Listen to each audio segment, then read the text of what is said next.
తాకట్లో ఉన్న మీ బంగారాన్ని విడిపించి ఆ రోజు ఆన్లైన్ రేటుకి కొంటాం. Sharma gold company.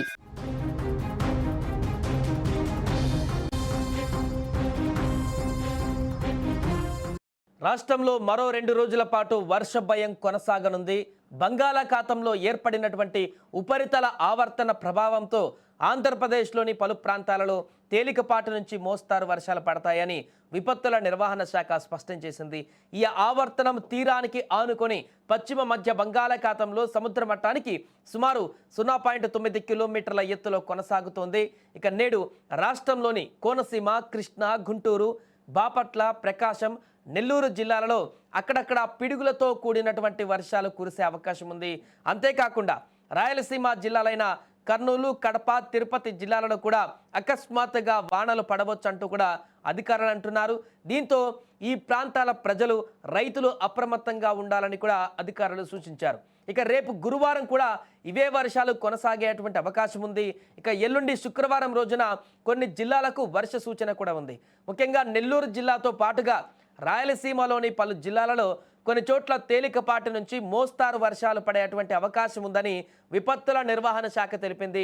దీని ప్రకారం ఈ కారణంగా ఆయా ప్రాంతాలలో వాతావరణం చల్లబడేటువంటి అవకాశం కూడా ఉంది. సో ఈ వాతావరణ మార్పుల నేపథ్యంలో అధికారులు ప్రజలకు సూచనలు చేశారు. ముఖ్యంగా ఉరుములు, మెరుపులతో కూడినటువంటి వర్షాలు కురుస్తున్నప్పుడు పొలాల్లో పనిచేసేటువంటి రైతులు, కూలీలు మరియు పశువుల కాపరులు వెంటనే సురక్షిత ప్రాంతాలకు వెళ్లాలని కూడా హెచ్చరించారు.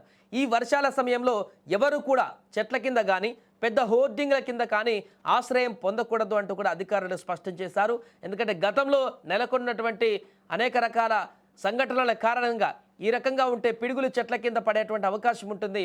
హోర్డింగ్ల వద్ద ఉంటే ఆ యొక్క నీడ కింద ఉండేటువంటి ప్రయత్నం చేస్తే గాలి కారణంగానో వర్షం కారణంగా అవి కూలి మీద పడి చనిపోయేటువంటి అవకాశం ఉంటుంది. కాబట్టి వాటి కింద ఉండకుండా జాగ్రత్త పడాలంటూ కూడా చెప్తున్నారు. అండ్ అత్యవసరమైతేనే, వర్షం మొదలైనప్పుడు అత్యవసరమైతేనే బయటికి పోతే బాగుంటుంది, లేకుంటే మ్యాక్సిమం ఇంట్లో ఉండడానికే ప్రయత్నించాలంటూ కూడా చెప్తున్నారు.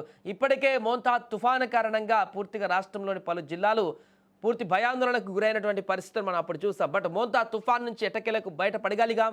ఆ యొక్క తుఫాన్ తీవ్రత నుంచి కొన్ని ప్రాంతాల్లో రైతులకు నష్టాన్ని చేకూర్చింది. కానీ ఎక్కడ కూడా ప్రాణ నష్టం జరగకుండా భారీ ఎత్తున ముందుకైతే వెళ్ళగలిగాం. ఇంకా వర్షాల ప్రభావం అయితే కొనసాగుతుంది. ఈ నేపథ్యంలో తాజాగా ఏర్పడినటువంటి ఈ యొక్క వాతావరణ పరిస్థితుల కారణంగా రాబోయే 2 రోజుల పాటు కూడా ఈ యొక్క వర్షాల ప్రభావం ఉంటుందంటూ కూడా చెప్తున్నారు. ముఖ్యంగా కొన్ని జిల్లాలకు అత్యంత ఎక్కువ ప్రభావం కనిపిస్తుంది.